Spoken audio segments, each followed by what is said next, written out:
Jamaah oh jamaah, alhamdulillah. Lillah. Alhamdulillahirrahmanirrahim, kita masih di Islam itu indah. Dan untuk jamaah yang baru bergabung, hari ini kita sedang membahas tema tetap mesra di bulan Ramadan. Emang boleh? Boleh kok kata guru-guru kita, tapinya sudah disebutkan. Tapi ada lagi nih yang gak boleh kelewatan ya. Kali ini mengenai kalau misalnya kita ngajak mertua kita atau orang tua kita pergi. Salah. Kita ngajak pasangan kita untuk ketemu sama orang tua kita atau mertua kita untuk minta maaf. Apakah itu termasuk keharmonisan? Mantap. Mantap. Bener gak? Itu termasuk keharmonisan gak? Tapi Ke rumah orang tua atau mertua. Mas Sony Silakan, Ustaz. serta guru-guru kami yang dimuliakan Allah Subhanahu wa taala, para orang tua kami yang dimuliakan Allah Subhanahu wa taala. Al-Qur'an surah Al-Isra ayat 23 24. أعوذ بالله من الشيطان الرجيم Allah. وقضى ربك ألا تعبدوا إلا إياه وبالوالدين إحسانا إما يبلغن عندك الكبر أحدهما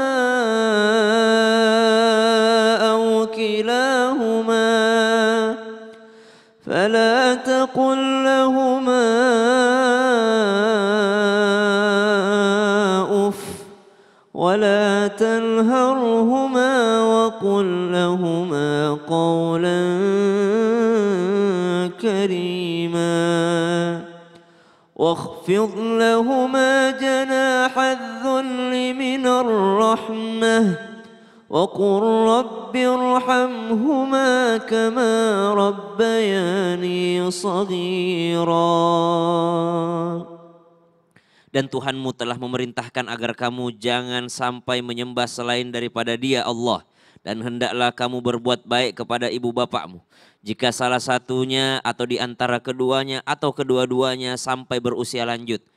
Jangan sampai engkau mengatakan dan janganlah engkau membentak keduanya. Dan ucapkanlah perkataan yang mulia kepada keduanya. Maka pernah kami membaca sebuah tulisan yang sedikit menghantam daripada hati kami. Ada yang menulis dengan mengatakan, orang tua kita pasti akan meninggal dunia. Tidak usah takut, tapi jangan sampai menyesal. Banyak orang yang takut kehilangan orang tuanya, tapi lupa supaya jangan sampai menyesal. Takut boleh, tapi takut tersebut mengantarkan kita supaya kita tidak menyesal sampai orang tua kita meninggal dunia.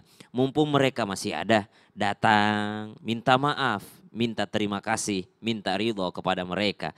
Ajak pasangan, dan itu adalah hal yang sangat romantis dan hal yang sangat mesra. Bagi yang sudah punya anak, ajak anak-anak. Kenapa? Kama tadi nutudan, sebagaimana engkau memperlakukan, begitu pula engkau akan diperlakukan. Anak-anak itu akan mencontoh keromantisan dari kedua orang tuanya. Betapa orang tuanya begitu menghargai orang tua mereka, sehingga mereka pun akan mencontoh kelakuan orang tuanya kelak. Ada orang tua yang membenci orang tuanya sendiri, maka sang anak pun melihat contoh tersebut. Tapi ada orang tua yang memuliakan orang tuanya, maka sang anak pun nanti akan mencontoh untuk dalam hal memuliakan kedua orang tuanya.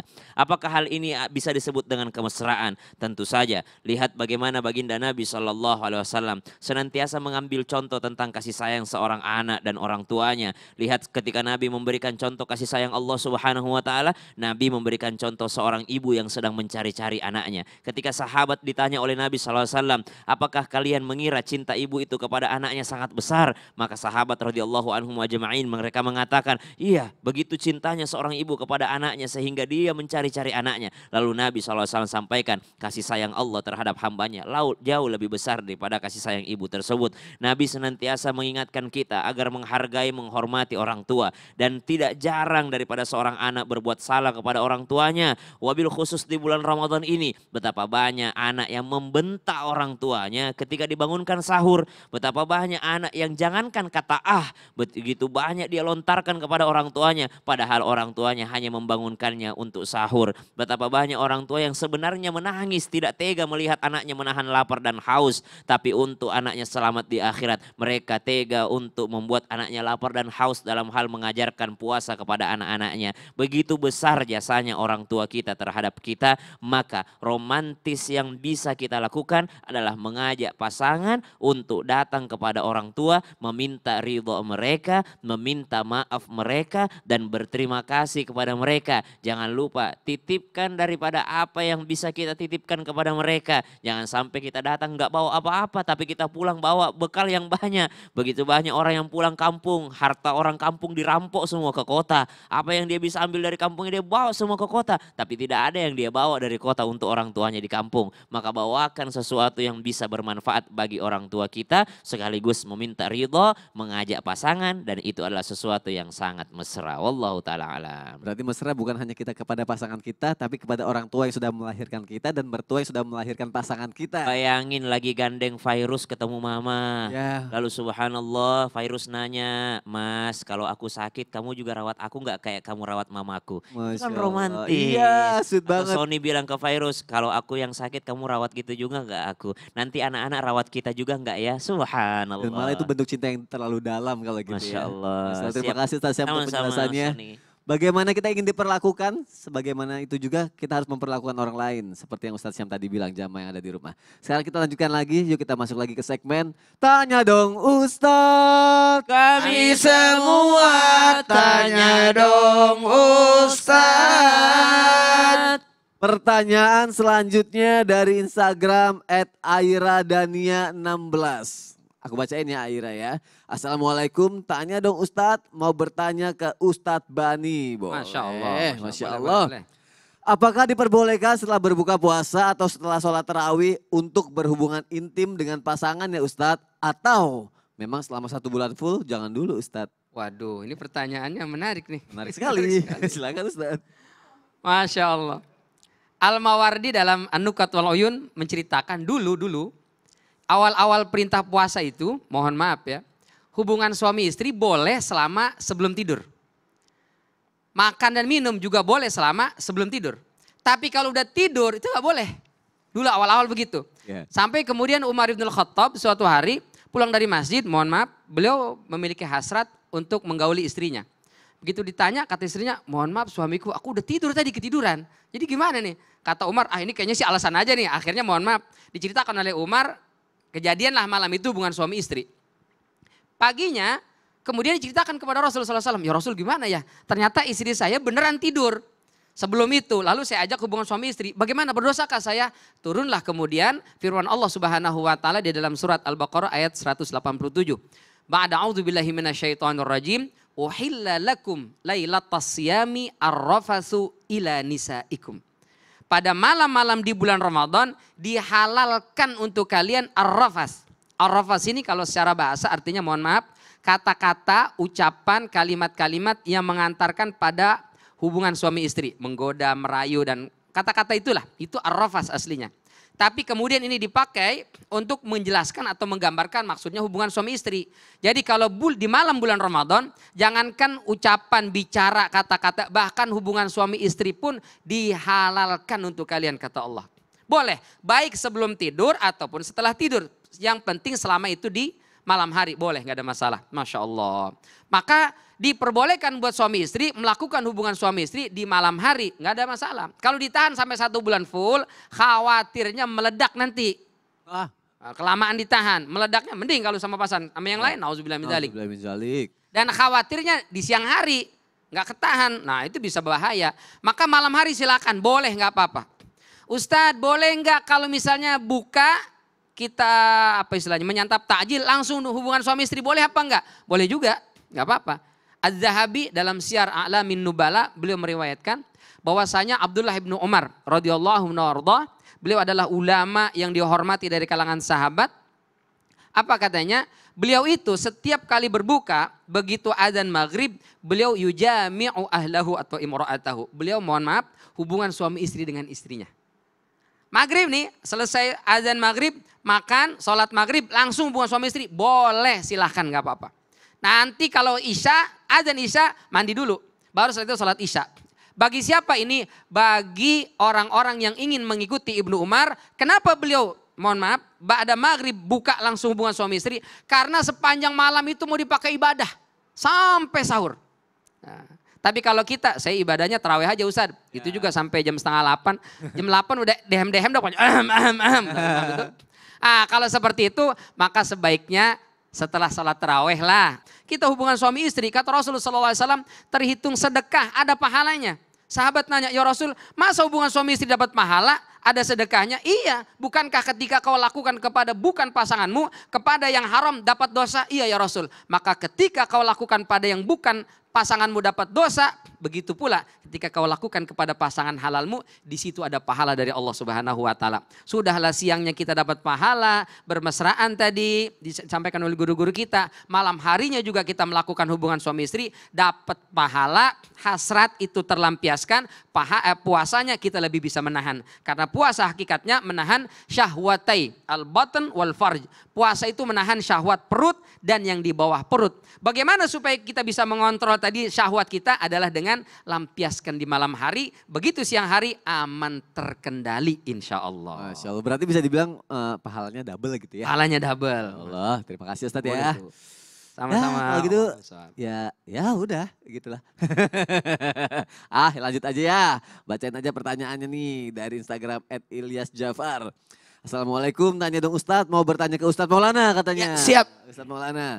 Apakah saat puasa masih diperbolehkan untuk mencium kening istri ya Ustadz? Masa nggak boleh sih Ustadz katanya, hehehe gitu. Boleh nggak tuh Ustadz? Jawabannya boleh. Boleh. Karena Rasulullah SAW juga pernah mencium kening istri di saat berpuasa. Nah, jawaban ini mengantarkan buat kita untuk diperbolehkan.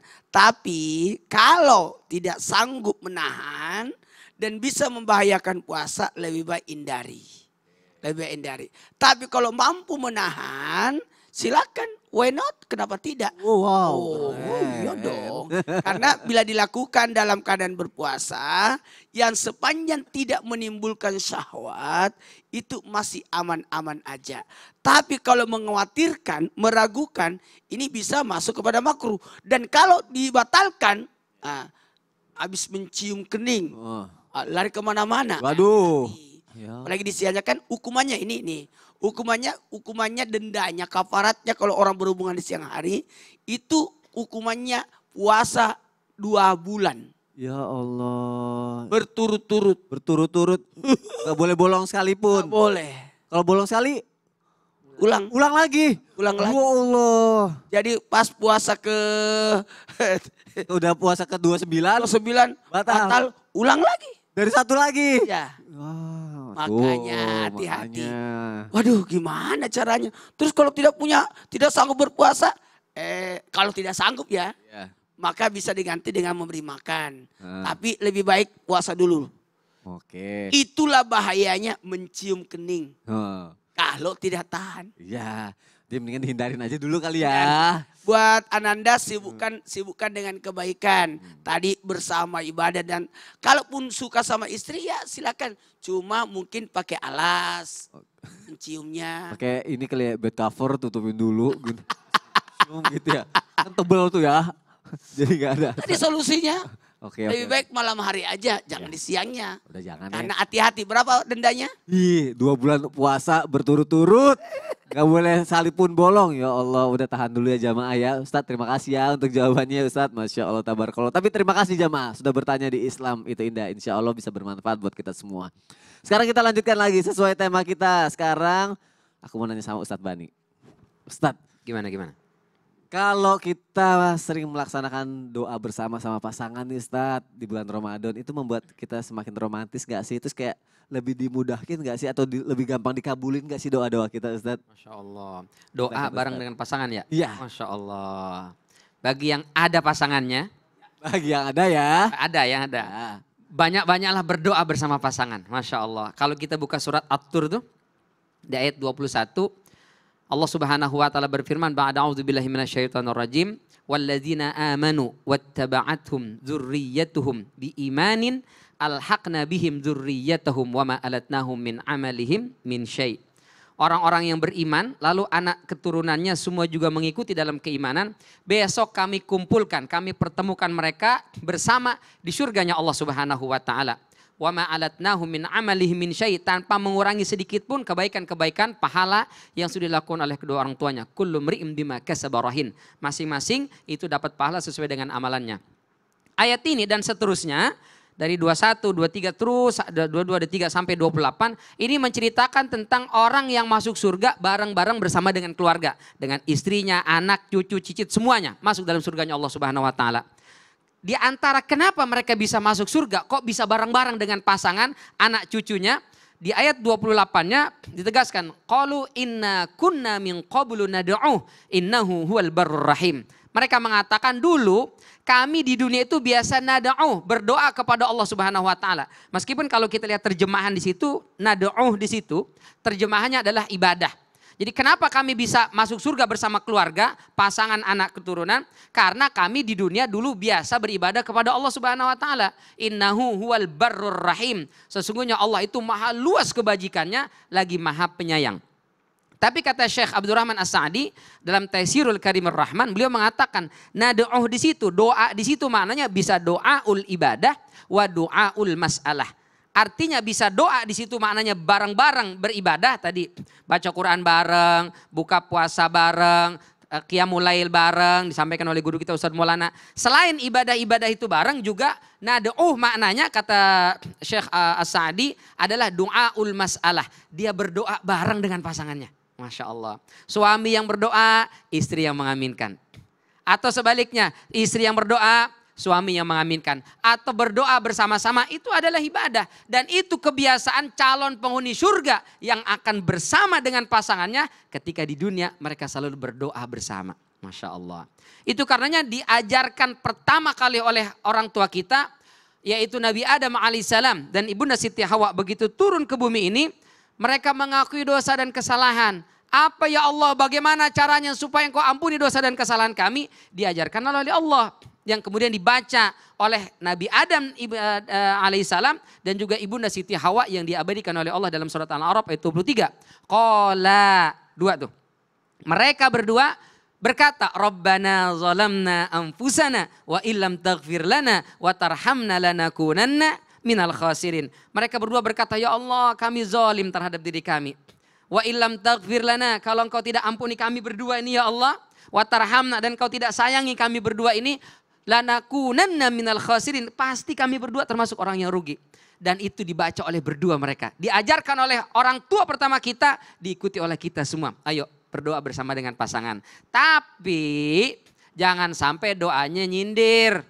Ya Allah, karuniakan kepadaku suami yang taat, yang soleh ya Allah. Jangan yang seperti Fir'aun. Kata suami, hah? Apa? Nah, Maksud lo? Atau misalnya berdoa dengan doa-doa yang menyudutkan atau yang justru tidak bagus. Ya Allah, lembutkanlah hati pasanganku, lembutkanlah hati istriku supaya dia membolehkan aku untuk bisa nikah lagi. Ah, itu modus. Aduh. Jangan. Berdoalah dengan penuh keikhlasan. Kenapa? Karena dalam doa itu ada harapan. Dalam doa itu ada cita-cita. Dalam doa itu ada keinginan. Kalau keinginan itu sama kita lontarkan, kita adukan kepada Allah Subhanahu wa taala, maka dia akan menjadi motivasi bersama untuk mewujudkan cita-cita dan keinginan itu. Sehingga dalam keseharian kita, itu yang membuat kita selalu tambah romantis. Bang, jangan lupa ya, kita kan punya doa bersama, kita pengen ini. Ayo kita usahakan. Dek, jangan lupa, kita kan berdoa untuk ini. Ayo kita kencengin lagi ibadahnya. Ayo kita kencengin lagi tahajudnya. Ayo kita kencengin lagi salatnya. Ayo kita banyakin lagi baca Qur'annya. Kata para ulama, baca Qur'an itu, semakin tinggi doa yang kita inginkan, harapan yang kita mau, maka iringilah dengan perbanyak baca Quran. Semakin banyak baca Quran kita, semakin besar peluangnya doa-doa kita diijabah oleh Allah Subhanahu wa taala. Apalagi bareng pasangan. Apalagi bareng dengan pasangan. Ya Allah. Masya Allah. Terima kasih Ustadz Bani untuk penjelasannya. Iya. Masya Allah, tabarakallah. Gimana pembahasannya? Masya Allah banget kan. Langsung yuk dilakukan dengan pasangannya. Dan sekarang ini mungkin bisa dibilang yang satu ini pertanyaannya seringkali terjadi ketika bulan Ramadan. Ustadz Syam, Iya. ada nggak tips ngabuburit bareng Ngabuburit. pasangan biar tetap mesra tapi biar aman juga Tapi biar dapat pahala juga. Ayo, apa? Juga. Ya, silakan Ustaz. Ya, tapi guruku Ustaz Ahmad Bani Hashim, Ustaz Maulana, Mas Soni, serta guru-guru kami yang dimuliakan Allah Subhanahu wa taala. Al-Quran surah Al-Munafiqun ayat 9, 10, 11. A'udzu billahi minasy syaithanir rajim. Allah. يا أيها الذين آمنوا لا تلهكم أموالكم ولا أولادكم عن ذكر الله ومن يفعل ذلك فأولئك هم الخاسرون وأنفقوا مما رزقناكم من قبل أن يأتي أحدكم الموت فيقول رب لولا أخرتني إلى أجل قريب فأصدق وأكن من الصالحين ولن يؤخر الله نفسا إذا جاء أجلها والله خبير بما تعملون. Nabi sallallahu alaihi wasallam mengingatkan kepada kita semua, ni'matani magmunun katsirum minan nas. Ada dua nikmat yang senantiasa dilalaikan oleh banyak manusia, as-sihhah wal faragh, yakni nikmat kesehatan dan waktu luang. Banyak orang yang kegeeran, dipikirnya waktunya banyak, dipikirnya hidup di dunia ini lama, dipikirnya puasa itu harus banyak kegiatan supaya membuang-buang waktu, supaya segera berbuka puasa. Padahal para salafus saleh senantiasa berharap ketemu Ramadan terus. Senantiasa berpikir bagaimana caranya agar Ramadan ini tidak cepat berlalu. Sementara ada sebagian banyak manusia berusaha bagaimana supaya puasa ini cepat berlalu. Subhanallah. Maka romantisme apa yang bisa kita lakukan sembari menunggu buka puasa? Yang pertama, jangan pernah menyia-nyiakan waktu sore hari. Waktu sore hari ketika berpuasa itu menjelang buka puasa adalah waktu yang sangat diterima doanya seseorang oleh Allah Subhanahu wa taala. Maka perbanyak berdoa, wabil khusus tadi diajarkan berdoa berdua dengan pasangan kita, saling mendoakan, bisa saling memperdengarkan doa, bisa saling merahasiakan doa. Karena doa yang tidak diketahui oleh saudara kita adalah doa yang diterima oleh Allah Subhanahu wa taala. Yang kedua, syahrul Ramadan, syahrul Quran. Bulan Ramadan itu bulannya Al-Quran. Kalau di bulan Ramadan saja kita tidak bisa membaca Al-Quran, maka bagaimana di luar Ramadan? Maka mari memperbanyak membaca Al-Quran. Ngabuburit itu adalah istilah saja. Ngabuburit itu adalah bagaimana kita mengisi hari puasa kita dengan sesuatu yang bermanfaat. Bukan keluar rumah mencari sesuatu demi menghilangkan pahala puasa. Maka habiskan waktu ketika berpuasa ini dengan beribadah kepada Allah Subhanahu wa taala. Yang ketiga, perbanyak mengingat Allah Subhanahu wa taala dengan cara apa? Berzikir. Astaghfirullah, nashhadu an la ilaha illallah wa nastaghfirullah, nas'aluka ridhaka wal jannah wa na'udzubika min sakhatika wan nar. Maka jangan kegeeran bahwa waktu kita banyak. Puasa kita hari ini belum tentu puasa kita besok. Puasa kita besok belum tentu kita puasa kita lusa. Puasa kita full Ramadan belum tentu kita ketemu Ramadan selanjutnya. Ramadan hanya datang sekali seumur hidup. Karena Ramadan yang akan datang nanti tahun depan itu berbeda dengan Ramadan tahun ini. Wallahu ta'ala a'lam. Masya Allah, terima kasih Ustaz. Sama-sama Mas Soni. Jamaah yang dimuliakan Allah, jangan kemana-mana, kita akan kembali setelah yang satu ini. Tetap di Islam itu indah. Jamaah, oh jamaah, alhamdulillah.